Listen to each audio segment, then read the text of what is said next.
Pakistani cricketer Shahid Afridi, जो भारत विरोधी वक्तव्य के लिए ही जाना जाता है और वो लगातार इसी वजह से चर्चा में बना रहता है पाकिस्तान से ज्यादा भारत में, क्योंकि वो भारत को लेके खूब सारे उल्टे सीधे स्टेटमेंट देता है। हाल ही में उसने एक स्टेटमेंट दिया कि राहुल गांधी एक अच्छे पॉजिटिव माइंडसेट के व्यक्ति हैं, मोदी एक निगेटिव राजनीति करने वाले व्यक्ति हैं और राहुल गांधी सबको साथ लेके चलना चाहते हैं, चाहे वो पाकिस्तान हो चाहे दुनिया के अन्य देश हों। वो धर्म की राजनीति नहीं करते और मोदी सरकार और खुद बीजेपी धर्म के नाम पे सत्ता में आती है, लोगों को बांटती है और देश के अंदर ही उनके खिलाफ बहुत बड़ा असंतोष है। तो इस स्टेटमेंट के बाद से ताबड़तोड़ प्रतिक्रिया आने लगी, चाहे वो बीजेपी की हो चाहे कांग्रेस की हो। लेकिन ये जो शाहिद अफरीदी का स्टेटमेंट है कोई नया स्टेटमेंट नहीं है, इसके पहले भी उसने बहुत सारे स्टेटमेंट दिए हैं। यहां तक कि ऑपरेशन सिंदूर के बाद यह सर्वविदित है कि पाकिस्तान की सेना चीन, अजरबैजान, तुर्की को साथ लेके लड़ रही थी और तो भी बैकफुट पे आ गई। तो समझिए कि कितनी काबिलियत है उनकी। इसके बावजूद उन्होंने मिलिट्री के असीम मुनीर से आशीर्वाद प्राप्त करके और शाहिद अफरीदी ने पूरा जुलूस निकाल दिया पाकिस्तान की सड़कों पे। अब देखिए कि पूरा रोड खाली है। अब भारत में अनुमान करिए कि कोई क्रिकेटर अगर वो जुलूस निकाले तो लाखों की हुजूम जुट जाएगी। और यहां देखिए ये रोड खाली है, तो इनकी क्लेम में इनकी जनता ही उतना विश्वास नहीं करती है। ये खाली फेक प्रोपेगेंडा फैलाने के लिए जाने जाते हैं और आज तक उसके ऊपर मीम्स बनते हैं कि कैसे शाहिद अफरीदी ने ये जो विक्ट्री परेड निकाल दी। अभी अभी एशिया कप में भारत पाकिस्तान का मैच हुआ और अब इनके बीच मैच होना ना होना कोई एकदम बेकार हो गया है। क्यों? क्योंकि अब भारत की टीम नंबर 1 की टीम है, T20 देखिए, वनडे देखिए, और पाकिस्तान की टीम 8वें 5वें नंबर पे वो नीचे की टीमों जैसा स्विंग करती रहती है। तो बहुत खराब स्थिति है। उसका रिजल्ट पहले से क्लियर होता है कि इंडिया जीतेगा, खास करके इंटरनेशनल ICC टूर्नामेंट्स में। तो इसका एक बाइकआउट का ट्रेंड चल रहा था, किसी भी हालत में लोग इसको कैंसिल कराना चाहते थे। खास करके जिस तरीके से पहलगाम की आतंकी घटना हुई थी, फिर ऑपरेशन सिंदूर हुआ, तो देश में एक सेंटिमेंट्स था, उसका समन करते हुए खिलाड़ियों ने और BCCI ने कह दिया कि हम हैंडशेक नहीं करेंगे और एक तरीके से पाकिस्तानी टीम का बाइकआउट कर दिया। उसी के एवज में इसका स्टेटमेंट आया है समर टीवी के ऊपर और वो स्टेटमेंट ये कहता है कि राहुल गांधी एक बेहतर लीडर हैं पूरी दुनिया के लिए। इसके पहले इसके स्टेटमेंट्स हैं 2020 में शाहिद अफरीदी कहता है कि मोदी सरकार बहुत निगेटिव राजनीति करती है और जब तक ये रहेगी तब तक भारत पाकिस्तान के बीच में कोई बायलैटरल सीरीज नहीं होगी। फिर 2023 में ये कहता है कि मैं मोदी सरकार से रिक्वेस्ट करता हूं कि वो बायलैटरल सीरीज कराए और BCCI को वो कहता है कि ज्यादा जिम्मेदार बने। 2023 में ही एक और स्टेटमेंट आता है कि मोदी सरकार के रहते हुए कुछ भी पाकिस्तान में अच्छा नहीं हुआ है। इसके बाद 2025 तक आते आते ऑपरेशन सिंदूर के पहले वो ये कहता है कि केवल भारत ही नहीं, दुनिया में बैठे भारतीय जो अन्य देशों में हैं, 4 करोड़ भारतीय अन्य देशों में कार्य कर रहे हैं और दुनिया की तरक्की में योगदान दे रहे हैं, तो वो कहता है कि बहुत सारे भारतीय उनमें से चाहते हैं कि मोदी सरकार हट जाए, वो तंग आ चुके हैं। अब ये लगातार स्टेटमेंट देने का एक वजह यह भी है कि पाकिस्तान एक आर्थिक संकट से गुजर रहा है। पाकिस्तान में राजनीति अस्थिर है, जो वहां के प्राइम मिनिस्टर हैं, नेता हैं, वो मिलिट्री के बूट तले रहते हैं। यहां तक कि हमने यह भी देखा कि इमरान खान जब प्रधानमंत्री था तो उसके आवास में घुस के और मिलिट्री जनरल्स ने उसको थप्पड़ मारे, उसको बेइज्जत किया। अभी शहबाज शरीफ को देखिए, वो असीम मुनीर के आगे बोल नहीं पाता, उसकी बूट के नीचे रहता है। तो इस तरीके के भी उदाहरण दिखते हैं। मुशर्रफ के समय नवाज शरीफ को भागना पड़ गया था सऊदी अरब और विदेश में शरण लेनी पड़ गई थी। तो शुरू से ही पाकिस्तान का इतिहास रहा है कि राजनीति अस्थिर रही है, मिलिट्री कंट्रोल करती है और मिलिट्री में कोई प्रोफेशनल नहीं है, वो आतंकी माइंडसेट के लोग हैं। कभी वो ड्रेस पहन लेते हैं आतंकियों का और वहां की मिलिट्री आतंकियों के साथ मिलकर आतंकी कार्रवाइयां करती है, इसके लिए भी प्रसिद्ध है। वो चाहे अफगानिस्तान हो चाहे ईरान हो, जगह जगह वो जाते हैं आतंकियों के भेष में। खैर, तो अब इनकी एक मजबूरी है कि इनको पैसा कमाने के लिए कुछ ना कुछ तो करना ही पड़ेगा। अगर उल्टा सीधा स्टेटमेंट देंगे तो इनकी रिलेवेंसी बनी रहेगी, टीवी पे बुलाया जाएगा, कुछ पैसे दे देंगे जिससे इनकी घर द्वार चलती रहेगी, तो इनकी रिलेवेंसी इसीलिए है। शोएब अख्तर को देखिए क्यों भारत के सपोर्ट में कुछ बोलता रहता है, क्योंकि उसको पता है कि टीवी से उसको ऑफर मिलेगा, इंडिया में देखने वाले व्यूवर्स ज्यादा हैं, और जब से उसने ऑपरेशन सिंदूर के बाद से आसिम मुनीर से वो मिल गया है, तब से उसके विरुद्ध भी भारत में काफी खतरनाक सेंटिमेंट है उसके अगेंस्ट में, और इसलिए उसकी पॉपुलैरिटी गिरी और संभवतः उसकी इनकम ड्रास्टिकली फॉल होगी। तो यहां शाहिद अफरीदी का मतलब यही है कि कुछ चंद पैसों के लिए कुछ उल्टा सीधा स्टेटमेंट दें और उसको टीवी पे बुला लें। तो वही समा टीवी वहां की जो है, वहां पे उसको बुलाया गया और कुछ उल्टा सीधा बोलेगा तभी तो न्यूज बनेगी, तो उसने ये बात कह दी। अब इसके ऊपर जो बीजेपी है वो एकदम से एग्रेसिव हो गई, और सरकार के प्रतिनिधि हों, चाहे जैसे किरेन रिजिजू जी हैं, वो संसदीय मामलों के प्रभारी हैं, तो उन्होंने कहा कि राहुल गांधी पाकिस्तान के डार्लिंग हो गए हैं। फिर अमित मालवीय जो आईटी सेल के हेड हैं बीजेपी के, उन्होंने कहा कि इससे पता लगता है कि राहुल गांधी की निष्ठा कैसी है, वो देश विरोधी है, तभी तो उनको देश विरोधी लोग पसंद कर लेते हैं तुरंत। फिर इसके बाद अन्य नेताओं ने भी ये कहा जो रूलिंग पार्टी के हैं कि एक देश विरोधियों के आंखों के तारे हैं, इस तरीके के स्टेटमेंट आए। फिर कांग्रेस ने भी इसकी प्रतिक्रिया दी और कांग्रेस ने यही वाली पिक अपने ऑफिशियल अकाउंट से ट्वीट कर दी। उन्होंने कहा कि भाई आपके अनुराग ठाकुर तो शाहिद अफरीदी के साथ बैठे हुए हैं, जय शाह तक शाहिद अफरीदी के साथ बैठे हुए हैं, और जब ये लोग बैठ सकते हैं, उनके साथ अपनी कार्रवाई कर सकते हैं, मैच देख सकते हैं, तो एटलीस्ट हम लोग तो उठे बैठे नहीं ना, हमारी वीडियो और हमारी फोटो का कोई यूज कर सकता है, वो सोशल मीडिया पे पड़ा है, उसके ऊपर तो हमारा नियंत्रण नहीं है। लेकिन आपके पास तो ये ऑप्शन था, आपके पास ये भी ऑप्शन था कि आप मैच कैंसिल करा देते, आपने वो भी नहीं कराया। बाद में आपने हैंड शेक न करने का ड्रामा रचा, एक स्क्रिप्टेड कहानी रची कि जनता के गुस्से को दबाया जाए। तो यहां पे इस तरीके की स्थिति दिखती है। खुद देखिए कि गौतम गंभीर और शाहिद अफरीदी की बिल्कुल नहीं बनती है, जो वर्तमान में कोच हैं, लेकिन वो भी देखिए कैसे यहां पे मुस्कुराते हुए हाथ मिला रहे हैं। तो अब ये फोटो के बातों को आधार बना के या किसी विरोधी और विपक्षी द्वारा आधार बना के, इसको हम ये नहीं कह सकते कि सामने वाला व्यक्ति देश विरोधी कार्यों में लगा हुआ है। लेकिन एक नैरेटिव होता है, पॉलिटिक्स एक नैरेटिव का खेल है, पॉलिटिक्स राजनीति एक खेल है जिसमें कि ओपिनियन बनाई जाती है। जो जितना एग्रेसिव होगा, हमलावर होगा, वो जनता में एक ओपिनियन बनाने में कामयाब होगा, जिसमें कि रूलिंग पार्टी माहिर है। तो वो ये ओपिनियन बनाने में बहुत सफल हो पाते हैं कि जो भी सरकार की आलोचना करेगा, वो देश की आलोचना कर रहा है, वो संविधान की आलोचना कर रहा है, वो राष्ट्र विरोधी गतिविधियों में लगा हुआ है। अब जैसे एक पत्रकार हैं रवीश कुमार, तो इनको भी कहा जाता है कि ये राष्ट्र विरोधी गतिविधियों में लगे हुए हैं, लगातार सरकार की आलोचना करते हैं। हालांकि ये बात मानना पड़ेगा कि ये लोग कुछ बायस्ड हो सकते हैं, मतलब ऐसा नहीं कह सकते, क्योंकि इनकी आलोचना में आप देखेंगे कि रूलिंग पार्टी की तो आलोचना रहती है, बीजेपी की आलोचना रहती है, मोदी जी की आलोचना रहती है और खूब जम के क्रिटिसाइज करते हैं। लेकिन जैसे बात कांग्रेस की आलोचना की आती है, तेजस्वी यादव की आलोचना की आती है, अखिलेश यादव की आलोचना की आती है, तो ये बहुत सॉफ्ट हो जाते हैं। ममता बनर्जी की आलोचना की आती है तो ये न्यूट्रल रहने में सफल नहीं हो पाते हैं। यहां तक कि भारत निर्माण यात्रा में भी ये चले गए। लेकिन खाली इस आधार पे ओपिनियन डिफरेंट होने से हम ये नहीं कह सकते कि ये राष्ट्र विरोधी हैं, देश विरोधी हैं। कई सारे इनके अगर न्यूट्रलिटीज देखा जाए तो कई सारे प्रोग्राम ठीक भी होते हैं जो जनता के मुद्दों के ऊपर होते हैं, जिसमें सड़क, बिजली, पानी, शिक्षा, स्वास्थ्य के ऊपर बहस की जाती है, वो सही होती है। खाली पॉलिटिकल बायसनेस थोड़ा दिखती है।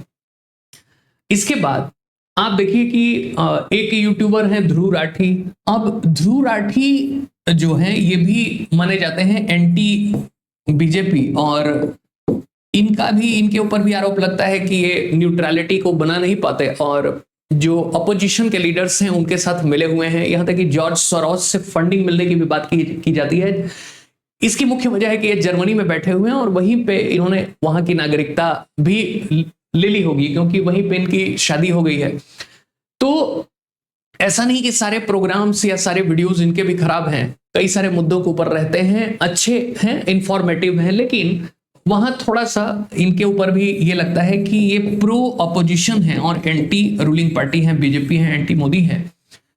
तो लेकिन इस आधार पर ये भी नहीं कह सकते कि ये देश विरोधी कार्यों में लिप्त हैं और ये डीप स्टेट का हिस्सा है। ये अभिषेक शर्मा है, इनके ऊपर असम सरकार ने केस भी किया है देशद्रोह का, और इनको भी कहा जाता है कि ये भी लगातार सरकार विरोध में अपनी वीडियोस बनाते रहते हैं और लगातार सरकार के ऊपर हमलावर बने रहते हैं। ऐसे कई सारे और भी पत्रकार हैं, जैसे कि अजीत अंजुम, जैसे पुण्य प्रसून जोशी, जैसे इस तरीके के बहुत सारे पत्रकार हैं जो लगातार सरकार के विरोध में लगे रहते हैं। तो सरकार ये कहती है कि अब जैसे शाहिद अफरीदी वाला मुद्दा है जो राहुल गांधी को समर्थन कर रहा है, तो इसको लेके खूब सारी बातें हो रही हैं कि डीप स्टेट सक्रिय हो गया है भारत की सरकार को हटाने के लिए। ये ऑनलाइन खूब चलता है डीप स्टेट। अब सवाल ये है कि ये डीप स्टेट है क्या? इसको जाने बिना हम कुछ भी ओपिनियन नहीं बना सकते। क्या रवीश कुमार या ध्रुव राठी, अभिषेक शर्मा या जो भी इस तरीके के लोग हैं, राहुल गांधी या पूरा अपोजिशन, क्या डीप स्टेट का हिस्सा है? डीप स्टेट से लोग आमतौर पर समझते हैं कि एंटी इंडिया, ऐसी कोई पार्टी, ऐसा कोई ढांचा जो विदेशों के सहयोग से चलता हो और भारत की सरकार को हटा के भारत की सरकार को डिस्टेबलाइज कर दे, उसकी ग्रोथ को डिस्टेबलाइज कर दे, तो वही डीप स्टेट है। लेकिन इसके बारे में एग्जैक्ट हम नहीं जान पाते कि डीप स्टेट है क्या। एक राजनीति विज्ञान में एक टर्मिनोलॉजी है डीप स्टेट। तो डीप स्टेट पहले समझिए कि है क्या। डीप स्टेट का मतलब यह है कि एक ऐसी एक ऐसा इनविजिबल ढांचा, अदृश्य ढांचा जो सरकार को इन्फ्लुएंस करे पॉलिसीज को चलाने के लिए। मानिए कि ये सरकार हो गई और इसके आसपास एक शील्ड है और इसके इर्द गिर्द एक ढांचा बना हुआ है। ये जो डॉटेड लाइन में दिख रहा है, ये जो ढांचा है ये डीप स्टेट का ढांचा हो गया। ये जो ब्लू कलर में दिख रहा है ये डीप स्टेट। इसका मतलब हुआ क्या? क्या भारत में भी डीप स्टेट है? डीप स्टेट को हम हमेशा ये मान सकते हैं क्या कि डीप स्टेट मतलब कोई बाहरी ऑर्गेनाइजेशन आके इंटरफेयर कर रहा है? तो ऐसा नहीं है। डीप स्टेट का मतलब ये है सिंपल सा कि एक अदृश्य ढांचा जो सरकार को इन्फ्लुएंस करता है, प्रभावित करता है, और वो निगेटिव भी प्रभावित कर सकता है, पॉजिटिव भी प्रभावित कर सकता है, लेकिन मोस्टली टाइम्स में इसको निगेटिव ही यूज किया जाता है। डीप स्टेट में कौन कौन से लोग आते हैं पहले तो यही समझना होगा। इसमें मिलिट्री के ऑफिशियल्स आते हैं, जो मिलिट्री के अधिकारी हैं वो आते हैं, और जो इंटेलिजेंस वाले अधिकारी हैं, आईबी के या एनआईए के इंटेलिजेंस वाले जो अधिकारी हैं वो आते हैं। इसके अलावा मीडिया आती है। इसके अलावा ये जो कॉरपोरेट होते हैं, बिग कॉरपोरेट का मतलब अडानी, अंबानी, इस तरीके से, और पॉलिटिकल एलिट्स मतलब जो राजनीतिक दलों के लोग होते हैं और जो टॉप पे होते हैं, बॉस होते हैं, जैसे अखिलेश यादव समाजवादी पार्टी के, राहुल गांधी कांग्रेस के, तेजस्वी यादव राष्ट्रीय जनता दल के, तो ये लोग टॉप हो गए। तो वो पॉलिटिकल एलिट्स भी यहां पे आते हैं। तो जो मिलिट्री के अधिकारी हैं, इंटेलिजेंस वाले हैं, जो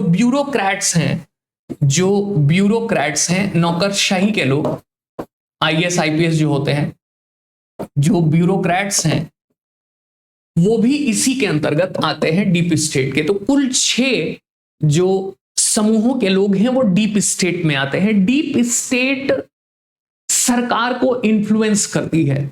अब इसको सामान्य भाषा में कहें कि सरकार को अंदर से इन्फ्लुएंस करती है, जो बाहर हमें नहीं दिखाई देता है। चाहे वो अपोजिशन पार्टी के लीडर्स हों, चाहे एनडीए के अंदर ही जो अपनी अपनी पार्टियों के बॉस हैं, क्या वो इन्फ्लुएंस नहीं कर रहे हैं? जैसे चंद्रबाबू नायडू, जैसे नीतीश कुमार, क्या इन्फ्लुएंस नहीं कर रहे होंगे वो सरकार को? क्योंकि इस समय वो समर्थन दे रहे हैं सरकार को। बिग कॉर्पोरेट्स, ये तो चाहे कोई भी आए जाए, इनकी हुकूमत चलती रहेगी। चाहे वो रिलायंस हो, अडानी हो, अंबानी हो, एयरटेल हो, जो भी कॉर्पोरेट्स हैं उनकी चलती रहेगी हुकूमत। मीडिया हो, ये तो तुरंत पलट जाती है। आज गोदी मीडिया को लोग आरोप लगाते हैं कि ये बीजेपी का समर्थन करती है, एनडीए का समर्थन करती है। क्या इसके पहले ये कांग्रेस का समर्थन नहीं करती थी? पूरा दूरदर्शन भरा हुआ है कांग्रेस के अचीवमेंट्स के गुणगान से। जब कांग्रेस या यूपीए का रूल था तो देखिए पूरा मीडिया जो है दूरदर्शन से लेके और जगह जगह पे समर्थन दिख रहा है सरकार का। और हालांकि अब थोड़ा ज्यादा कंट्रोल्ड है, ऐसा नहीं है कि पहले कम कंट्रोल था, पहले भी अधिक कंट्रोल था, लेकिन थोड़ा सा अधिक आजकल हुआ है। लेकिन ये नहीं कह सकते कि उस समय मीडिया न्यूट्रल थी।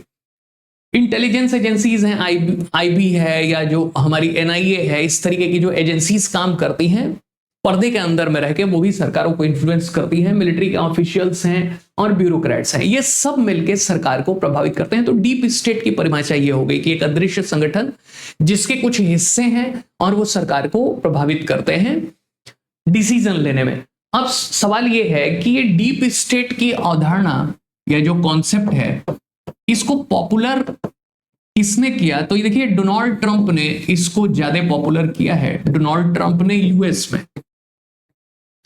यूएसए में डोनाल्ड ट्रंप ने ये कहा कि मेरे ही सरकार में या मेरे ही देश में कुछ लोग हैं जो मुझे डिस्टेबलाइज करना चाहते हैं, मेरे को काम नहीं करने देना चाहते हैं, और वो यही लोग हैं, कुछ मीडिया के लोग हैं। न्यूयॉर्क टाइम्स पे उन्होंने डिफेमेशन स्यू कर दिया। उन्होंने कहा कि जी आप हमें बदनाम करने की कोशिश कर रहे हैं। तो डोनाल्ड ट्रंप मीडिया के लिए भी कई संस्थानों के विरुद्ध वो फायर रहते हैं। किसी प्रेस कॉन्फ्रेंस में पूछते हैं कि आप किस मीडिया समूह से हैं, हालांकि दिन भर में कई सारे प्रेस कॉन्फ्रेंसेस वो लेते हैं।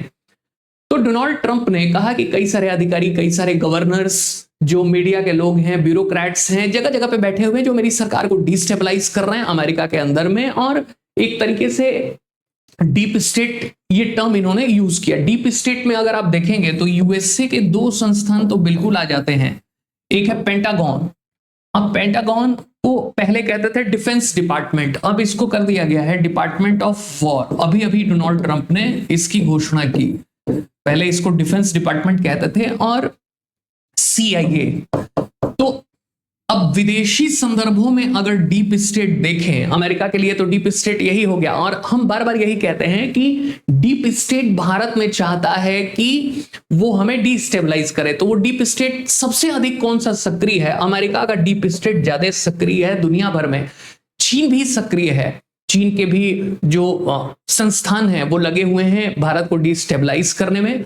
और अमेरिका तो बदनाम है ही। आज पूरा आप देखिए अरब स्प्रिंग जो ट्यूनीशिया से स्टार्ट हुआ, जो अरब की क्रांति थी, वो चाहे इजिप्ट हो, इराक, ईरान, सीरिया, पूरी दुनिया में ये जो फिलिस्तीन की क्राइसिस चल रही है, इजराइल फिलिस्तीन की क्राइसिस चल रही है, भारत पाकिस्तान की क्राइसिस चल रही है, south Korea north Korea crisis चल रही है, सबके पीछे सीआईए का हाथ है, इसमें तो कोई दो राय नहीं है। लेकिन भारत के संदर्भ में वो कितना है ये कह नहीं सकते, लेकिन कुछ ना कुछ तो इन्फ्लुएंस जरूर होगा। ये अगर थियरीज सर्कुलेट हो रही हैं कि डीप स्टेट सक्रिय है, तो भारत की एजेंसियों को, कुछ लोगों को ये लोग कन्विंस करते होंगे और वहां पे विद्रोहों को वो फाइनेंस करते हैं। जैसे आपको क्या लगता है कि जो तेल वाले देश हैं, चाहे वो कतर हो, चाहे वो ईरान हो, इराक हो, वेनेजुएला हो, कोई भी ऐसा देश हो जो तेल का काम करता है, उसके पास भंडार अधिक है, वहां पे अचानक से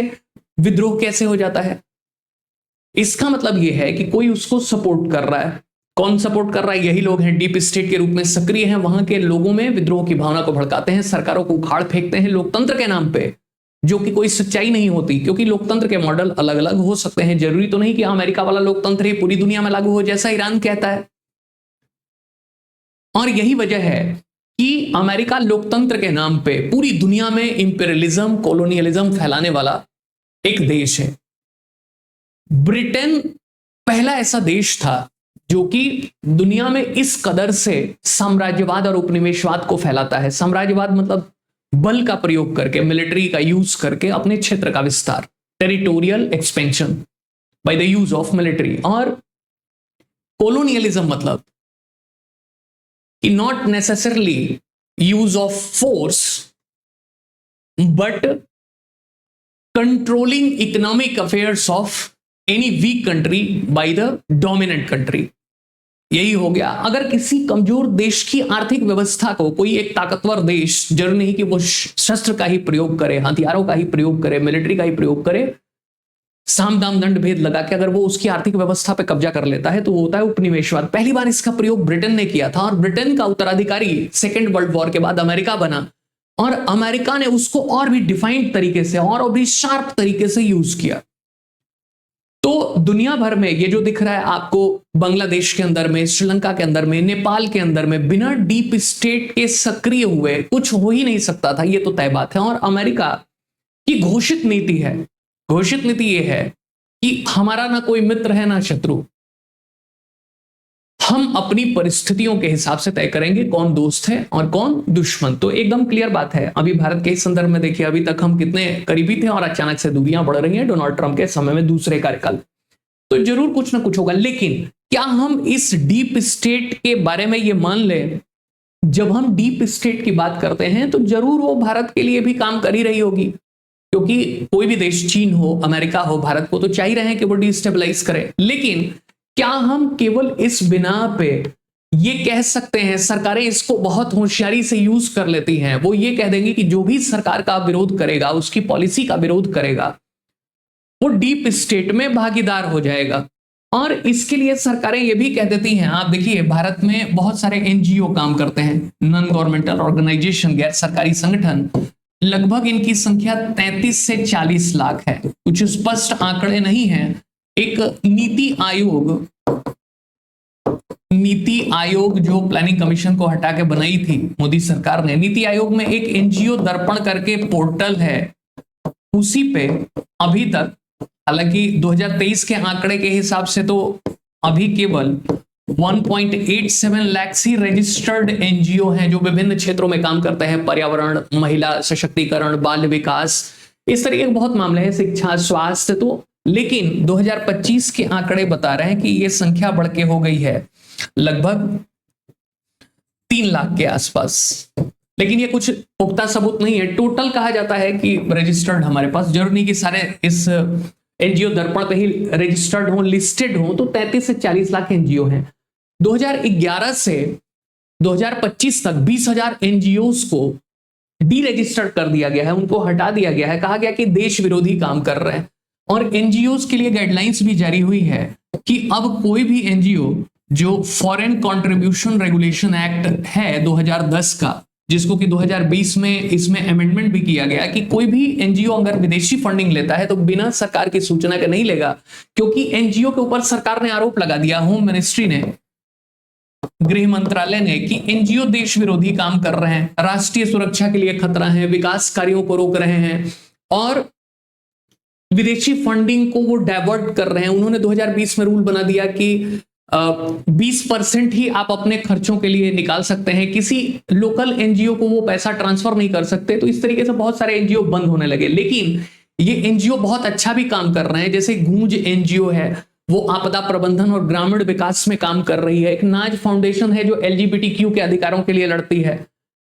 ऐसे क्राई संस्था है चाइल्ड राइट्स एंड यू, बच्चों के अधिकारों के लिए वो जागरूकता फैलाती है। सरकार और जनता के मध्य में एक कड़ी बनती है। एक प्रथम करके है, वो शिक्षा के संबंध में काम करती है।